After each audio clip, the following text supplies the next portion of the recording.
Hi all. This lesson is going to focus on some of the basic design features or characteristics of culture.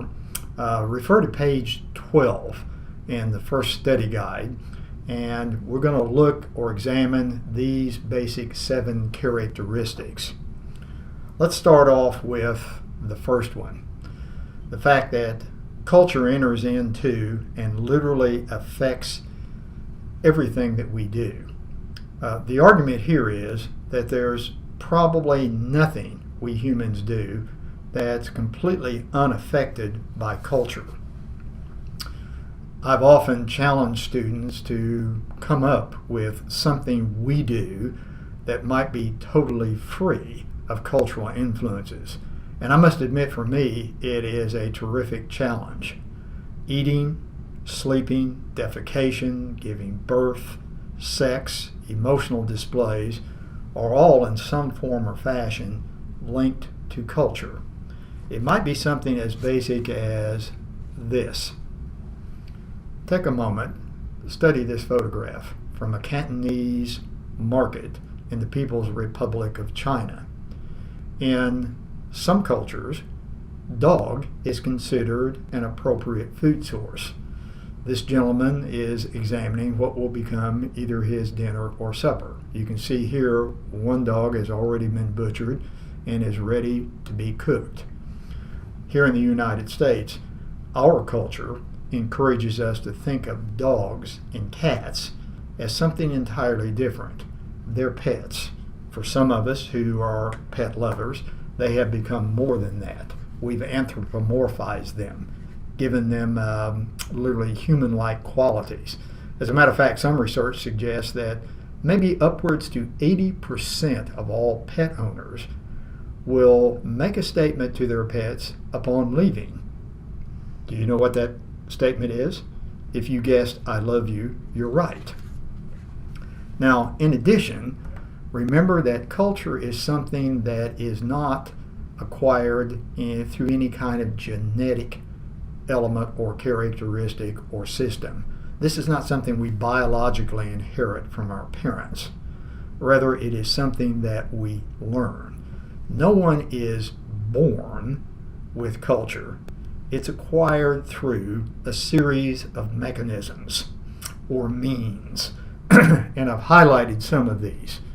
Symbols, imitation, experience. Often we'll pick up a lot of culture by simple observation as such. And if, in effect, this comes from someone we hold in high esteem, that's very, very important.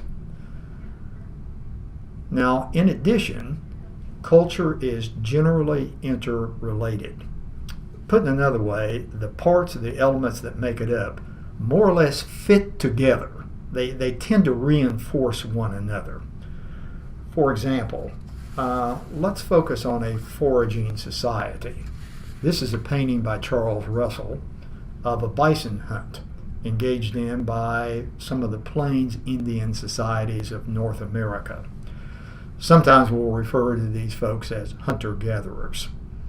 It's a food-getting activity that's done in small groups. It doesn't require elaborate structures and arrangements. As a result, societies that employ this particular way of getting food have relatively, generally speaking, small populations, fairly loosely defined social groups with changing membership. There's no real conception of the private ownership of property. There's very little rigid social divisions beyond age and sex. And there's a relatively flexible political structure, if any. Now, when you think about all these elements, they basically support a lifestyle that requires mobility and flexibility. But you want to remember that no culture is perfectly integrated. For example, in the United States, currently,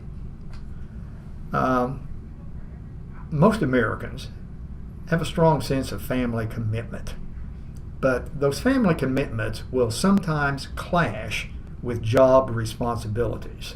I think it's safe for me to say that in general, Americans would like to maintain marriage commitments, raise families, and maintain a comfortable lifestyle. But sometimes jobs don't provide adequate income for these purposes.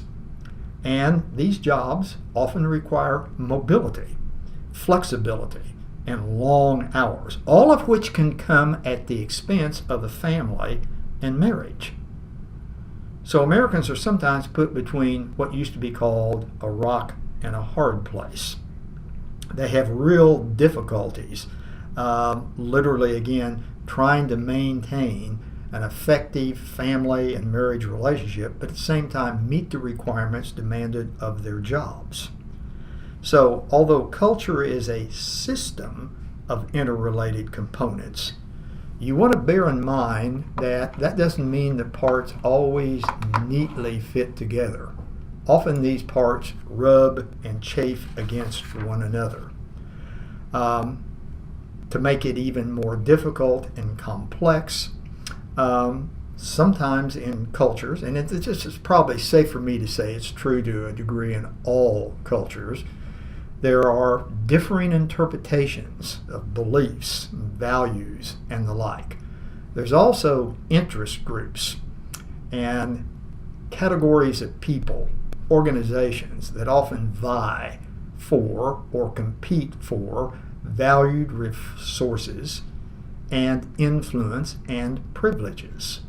There's also groups that have a vested interest in trying to maintain the way things are right now.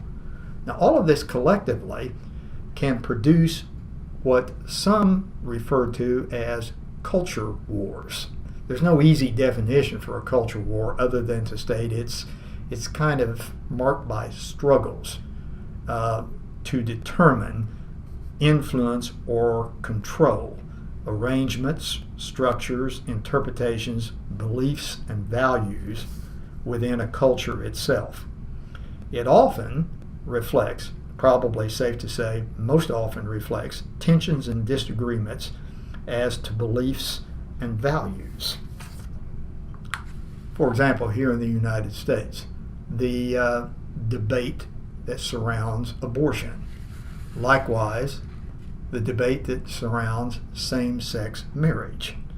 But most likely, when you think about it, you can come up with other examples and illustrations. For example, what's the appropriate role of government in our lives? Do people have the right to die? Now, not everybody buys in directly to this idea of culture wars. Some have suggested that this is a notion that is exaggerated, blown totally out of proportion, that in effect, culture wars aren't as sharp and as highly defined as some people have argued. As a matter of fact, some researchers have suggested that much of the emphasis on culture war is driven by politicians who are seeking votes and contributions, as well as by political commentators who are working hard to attract listeners or viewers and perhaps also sell books that they have written. So the researchers go on to argue that most citizens, most folks in the United States in particular, are not necessarily that certain about their own views, and they're not automatically closed-minded to other ideas and notions. Now, at the same time, it's important to remember in terms of looking at this argument or this idea that culture is integrated, it is interrelated. Some social scientists, including sociologists, have highlighted the concept they refer to as the dominant culture. That is the culture of the most powerful groups and organizations in society. It receives most support from the major institutions, such as government, economics, education, and the like. It's able to retain a privileged position and influence by several means, First and foremost, the people that advocate the dominant culture tend to control, or at least exert a great deal of control over key agencies like the legal system. In other words, this allows them, those who advocate the dominant culture, to literally criminalize any practices or beliefs that are in conflict with the dominant culture or threaten its position of power and influence. Furthermore, second factor, these folks that, again, advocate, create, and maintain the dominant culture tend to control the flow of information and communication. Now, this can really help them both in direct and indirect ways. It allows them a means to encourage or convince people that the notions and the ideas that make up the dominant culture are appropriate, right, good, and proper. And anything else tends to be negative and often again becomes literally the focus of stereotypic interpretations. Now, the dominant culture, it's important you remember this, is not the only culture in a society, but it's commonly thought of as to be the culture. And remember, it doesn't have to be the culture of the majority of folk. Simple illustration, on a college campus with a really strong Greek system, pretty influential fraternities and sororities. The number of students belonging to fraternities and sororities may be quite small, but the cultural system that's been established by the members, the Greeks, if you will, tends to dominate campus life. Likewise, it's important to remember that domination is never complete. Dominated groups may respond in a variety of different ways, economically, politically. They may engage in work slowdowns, strikes. They may create tales, folklore, that puts them in a privileged and influential position. Literally, again, in some cases, they may employ violence. The notion of the dominant culture relates to something we talked about earlier, the conflict perspective in sociology. That is, from this point of view, culture tends to reflect the interest of the powerful, the elites, or if you wish, the ruling class. Now, the elites may not necessarily plan or intend to do so, but they create arrangements and patterns that support, rationalize, if you wish, their power and their influence. They might do this through something we talked about earlier, or analyzed earlier, false consciousness. Patterns of beliefs, if you wish, practices as well, that may lead those people who are being oppressed to accept arrangements that really work to their disadvantage. One way to do this, get them preoccupied with other interests, with short-term goals. So in the end, it's important to remember that culture is generally generally interrelated. But this interrelationship is never complete or fixed. In the next lesson, we'll look at culture. I kind of jumped the gun just a moment ago.